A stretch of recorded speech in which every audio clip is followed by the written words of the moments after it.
दूसरी सुहागरात। मीना की बहुत कम उम्र में गरीबी की वजह से शादी हो जाती है एक शराबी लड़के से। पहली शादी के नाम पर उससे कुछ नहीं होता है, सारे सपने अधूरे रह जाते हैं। मीना का पति शादी के दिन देर रात शराब पीकर आता है। मीना थक कर अपने बिस्तर पर सो जाती है। अगली सुबह मीना का पति और से अच्छा व्यवहार नहीं करता। कुछ दिनों तक ऐसे ही चलता रहता है। एक दिन अचानक बहुत अधिक शराब पीने की वजह से मीना के पति का देहांत हो जाता है। मीना की ज़िंदगी जैसे कभी मोड़ ली ही नहीं, उसके सारे सपने आंखों में ही मर जाते हैं। मीना की उम्र इतनी कम थी कि ससुराल में उसे रहना नहीं पाया और अपने माता पिता के साथ मायके रहने लगी। 4 साल बीत गए थे। मीना जैसे ख्वाब देखना ही छोड़ दे। तभी अचानक विपुल नाम का लड़का मीना की ज़िंदगी में आया। विपुल नया नया मीना के मोहल्ले में रहने आया और मीना उसे पहली ही नज़र में भा गई। विपुल एक बहुत ही समझदार और अच्छा लड़का था। मीना के पिता ने विपुल से खुलकर शादी की बात की और मीना के पिता ने तुरंत शादी की रजामंदी कर दी। यह जानकर कि मीना की दूसरी शादी है, मीना एक विधवा लड़की है, विपुल को इस बात का कोई ऐतराज़ नहीं था। राजी शादी खुशी शादी की तैयारियां हुई और मीना की शादी विपुल से हो गई।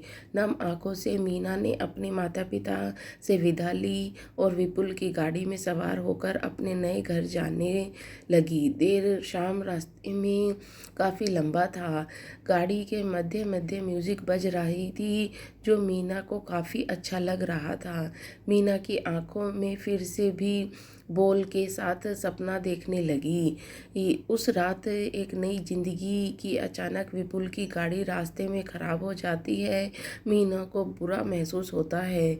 मीना को छोड़कर विपुल गाड़ी से उतरता है और मीना से कहता है कि तुम गाड़ी में ही रहना। रास्ता सुनसान था। आगे जाकर गाड़ी ठीक कराने लगता है।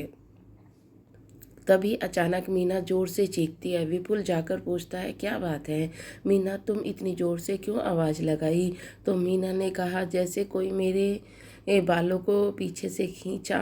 विपुल ने कहा नहीं, यह तुम्हारा भ्रम होगा, गाड़ी में तुम्हारे बाल फंस गया होगा। मीना को भी यही लगा कि शायद गाड़ी में बाल फंस गए होंगे।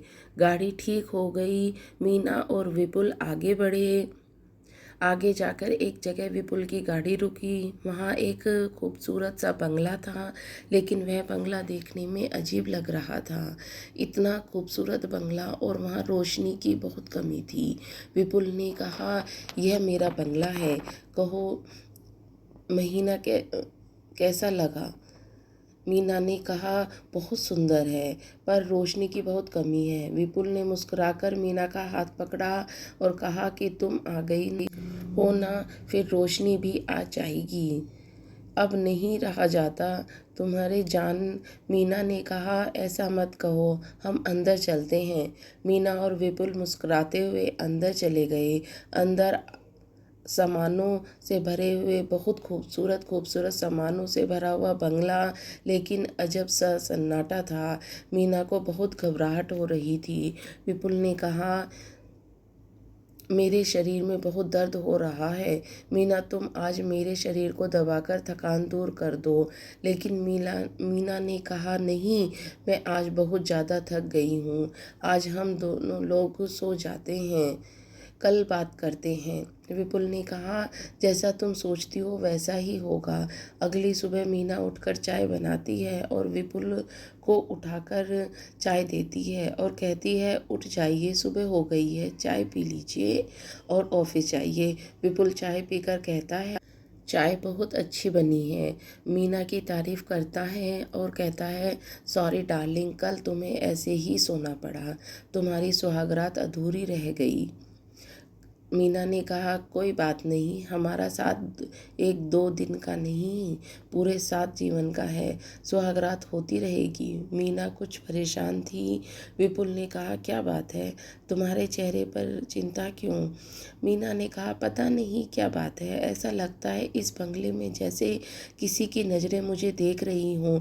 सुबह जब बाथरूम में नहा रही थी तो मुझे ऐसा लगा जैसे मेरे बालों को कोई खींच रहा है, समझ नहीं आ रहा। मैं जहाँ कहीं भी जा रही हूँ 2 आंखें मेरे पीछा कर रही हैं। विपुल ने कहा, नई जगह है, इसीलिए शायद तुम्हें घबराहट हो रही है, जल्द ही तुम एडजस्ट हो जाओगी। आज सुबह ऑफिस जाना बहुत ज़रूरी है, तुम मेरा इंतज़ार कर, मैं तुम्हें कल कहीं घुमाने ले जाऊंगा और हम रात में खाना भी बाहर खाएंगे। मीना ने कहा, अच्छा कहा। और बाद में विपुल को ऑफिस के लिए विदा किया।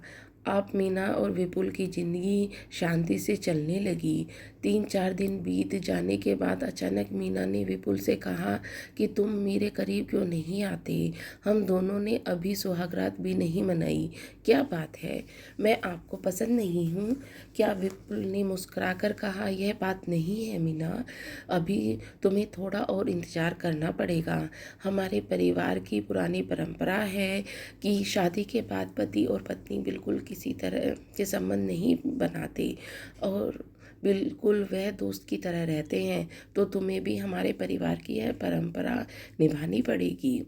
अगर हम ऐसा नहीं करेंगे तो हमें परिवार को श्राप लगेगा।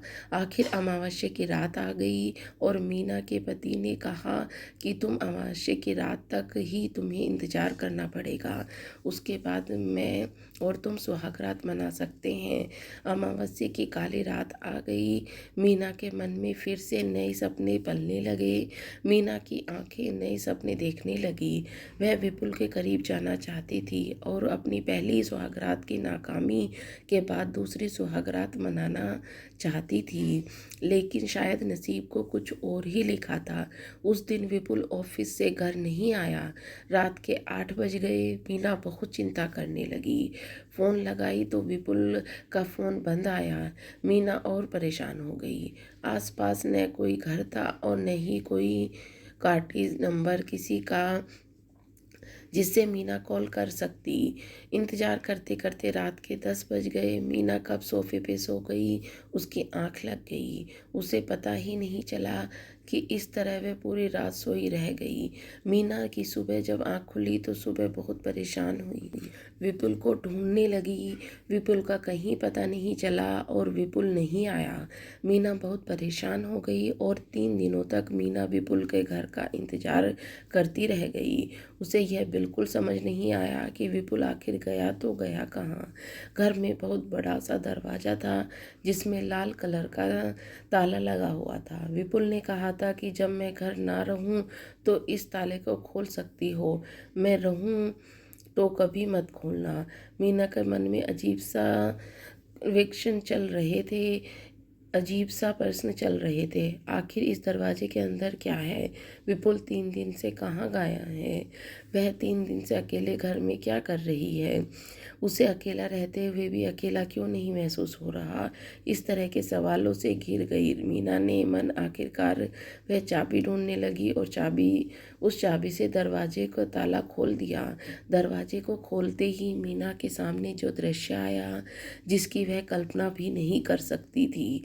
कमरे के अंदर विपुल और उसके माता पिता, पूरे परिवार की बड़ी तस्वीरें लगी हुई थी और विपुल की माँ, विपुल की जो तस्वीर थी उस पर एक बड़ी सी माला चढ़ी थी जिसके नीचे विपुल का जन्म और मृत्यु की तारीख लिखी हुई थी। यह देखकर मीना अचंभित रह गई कि अगर विपुल मर चुका है और विपुल के मरने की तारीख 4 साल पहले की है, तो विपुल अगर 4 साल पहले मर चुका है तो ये कौन है जिसके साथ शादी करके इसके साथ 8 दिन से रह रही है। इन सब सवालों के साथ शायद अब मीना की पूरी ज़िंदगी काटनी पड़ी। मीना समझ गई थी कि दूसरी सुहागरात भी उसके नसीब में नहीं थी। विपुल कोई इंसान नहीं, एक आत्मा था जिसे मीना बहुत ज़्यादा पसंद आ गई थी और मीना शादी करके अपनी कामना पूरी करने के लिए लाया था। एक कागजात और पेपर भी मिले उसे जिस पर वह पूरा बंगला मीना के नाम किए हुए था और बहुत पहले ही लिखी हुई थी, इस लड़की ने मैं इस डेट पे शादी करूँगा। मीना समझ चुकी थी कि शायद वह बहुत अच्छी आत्मा थी जिससे शादी उसकी गरीबी दूर की। अब मीना बहुत सारे पैसे और बंगला था लेकिन पति नहीं था। मीना ने विपुल की तस्वीर के सामने कसम खाई कि वह कभी दूसरी शादी नहीं करेगी और तीसरी सुहागरात नहीं मनाएगी। यह दूसरी सुहागरात के साथ मीना अपनी पूरी ज़िंदगी विपुल के साथ विपुल की यादों में ही बिता देगी।